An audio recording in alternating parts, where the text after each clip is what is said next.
Nós vamos dar uma pausa aí no acompanhamento da CPI da Covid e vamos falar da CPI da Covid também com Paulo Pozonoff, que é comentarista aqui da PAN. Paulo, boa tarde. Boa tarde, Denise. Boa tarde a todos.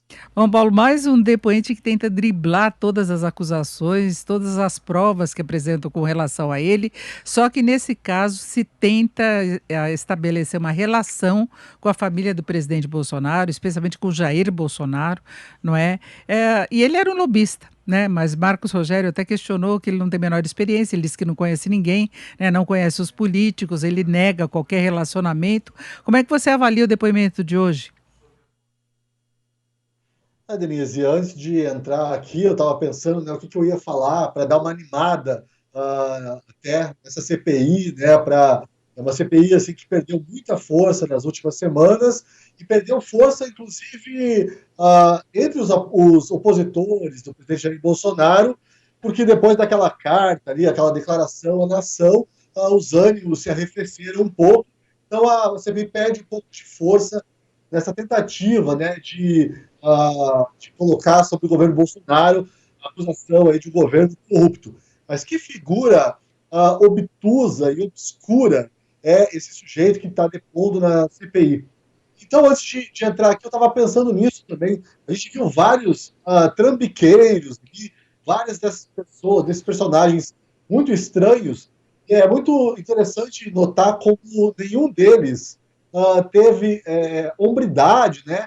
Teve honra, até de bater de frente com os senadores de oposição, com as perguntas agressivas, e de impor ali a sua narrativa supostamente honesta, né? A defesa da sua honestidade, que no final das contas é para isso que serve um depoimento. Eu não sei, Denise, eu estou me sentindo meio velho hoje, sou do tempo de político, até político muito experiente, como o ACM, renunciava, né, em nome ali da hombridade e tal. O Bizicup, eu lembro também, que renunciou, ministro. De repente a gente vê essas figuras que vão depor na CPI, figuras deploráveis, incapazes de até de se posicionar, até de ter uma postura mais de hombridade mesmo para esclarecer os fatos na CPI. Realmente é deplorável. Paulo, tem me chamado a atenção que, no caso desses depoimentos de pessoas que tentaram levar vantagem nas negociações de vacinas, de outros medicamentos, você, em determinado ponto, tem até uma certa convergência entre os senadores, inclusive os apoiadores do presidente Bolsonaro, que tentam desvincular a imagem dele de qualquer envolvimento, mas que também criticam muito a postura dos depoentes, das tentativas de irregularidades, não é? Pelo trabalho que eles exerciam, alguns muito próximos do Ministério da Saúde, e talvez essas operações não tenham ocorrido, porque as denúncias saíram na frente, não necessariamente da CPI, mas é a investigação da Polícia Federal, tem outros órgãos também investigando, porque eles deram na vista em relação a algumas coisas, e eles podem ter lobbies junto a políticos, que é uma relação que se tenta estabelecer, não necessariamente com o presidente, mas com envolvidos aí no Ministério da Saúde, em outras áreas, com deputados, com senadores mesmo, né?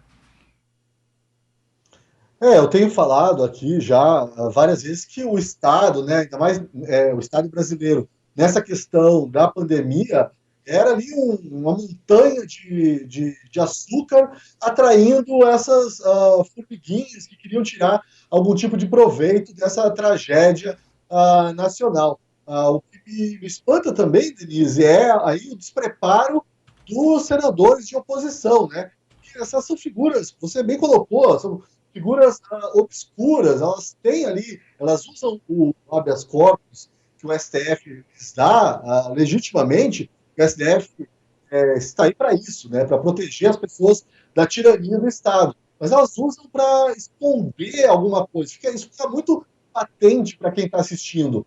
Eles não usam esse habeas corpus para expor a sua honestidade ou a legitimidade de suas ações. Está muito claro no depoimento de hoje. É uma figura ali, parece tirada daquele Porta dos Fundos, né? Tem até um lance, tem até uma coisa meio cômica. Ele diz que ele não se lembra de coisas muito básicas. Realmente o que a gente está vendo hoje. Vou dizer que é o clímax, que eu acho que o clímax dessa CPI já passou, mas é aí o antecedente, a CPI já está com seus estertores, revelando o caráter dessas pessoas que se aproximam sempre do poder para tirar vantagem, mesmo no meio de uma tragédia. Eles não conseguem se defender, esse que é o grande problema, né? Eles poderiam ter uma oportunidade até para esclarecer para a opinião pública que tipo de atitude eles tinham tomado, de relacionamentos, de envolvimentos. Isso vai deixando claro que eles têm implicações, sim, que se tentou formar uma rede aí de corrupção envolvendo a aquisição de várias vacinas, não foi só com o Vaccin, inclusive alguns tentando vender vacina que eles não tinham autorização para representar, né? Tem casos mais graves e de repente eles poderiam ter conseguido uma brecha. Aliás, em alguns casos, se viu envolvimento com estados, né, que foi uma reivindicação que se tinha desde o começo, de que a CPI também ampliasse as investigações dos estados, mas nós temos o caso da Precisa, por exemplo, que ela operou também em Brasília. Né, e as denúncias estão aí, continuam sendo investigadas. E eles não conseguem esclarecer o que eles faziam. Porque se você é inocente, você consegue rebater com uma firmeza, você não falar, prefiro não responder. A falta de convicções, né? Nessa CPI, ali, desde os médicos que falaram em pró e contra a cloroquina, todos os veios, né, que essa CPI usou para tentar impor uma narrativa. Eu, olha, assisti quase todos os depoimentos, pelo menos uma parte deles, dessa CPI, e assim, não me vem à cabeça ninguém que defendeu, seja lá o que for, com princípios, com convicção. Sempre o que eu vi ali foi uma postura um pouco acovardada, até diante dos senadores, tanto de oposição quanto de situação. Essa CPI vai ficar marcada para mim como a CPI da falta de convicção, tanto de um lado quanto de outro ali, aquelas discussões mais científicas também, faltou muita convicção de quem defendia, sei lá, cloroquina, ivermectina, de quem condenava. Então, essa CPI fica marcada por essa falta de convicção e a falta de hombridade, que acho que reflete um pouco, não quero ser muito injusto aqui, estou tentando contornar as palavras, mas reflete um pouco o espírito do nosso tempo, né? Um espírito mais maquiavélico, utilitarista, né? Sempre pensa, as pessoas sempre pensam nas consequências de suas palavras, de seus atos, né? Consequências ruins, sem passar filtro moral, né, de princípios. Bastante, bem, a falta de palavra é melhor, é interessante observar, mas é preocupante também para o país a gente perceber que os atores aí, no meio de uma tragédia, agem dessa forma. Na verdade, o que a gente pode simplificar é que tinha muito picareta querendo se dar bem, não é?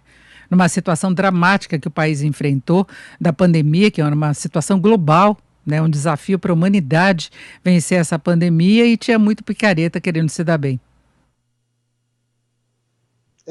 Realmente. E tem muita picareta também querendo tirar proveito político disso, né? Eu venho batendo nessa tecla, venho apanhando, às vezes, muito de várias pessoas por causa disso, mas também tem essa tentativa de tirar proveito político aí, colocando toda a culpa de uma pandemia, que é um vírus que veio lá do outro lado do mundo, uma doença nova, uma situação nova. A última grande pandemia que a gente viveu foi há um século, e, enfim, a gente tem várias circunstâncias específicas dessa pandemia, como redes sociais, né, toda essa briga de informação, contra-informação, desinformação, também muita gente tentando tirar proveito político disso. Acho que faltou, uma situação, Denise, meio paradoxal, que a gente vive numa época que a gente olha muito para o nosso umbigo, mas a gente sempre olha para o nosso umbigo de uma forma condescendente, né? Eu acho que falta muita autocrítica aí, a gente olhar para o nosso umbigo, de repente, e os políticos também, olharem para esse umbigo institucional, digamos assim, e perceber as falhas, né, no enfrentamento dessa pandemia de todo mundo. É isso, ouvimos o Paulo Pozonoff, comentarista aqui da PAN. Paulo, mais uma vez, obrigado. Uma boa tarde para você. Boa tarde, Denise. Boa tarde a todos. Até a próxima.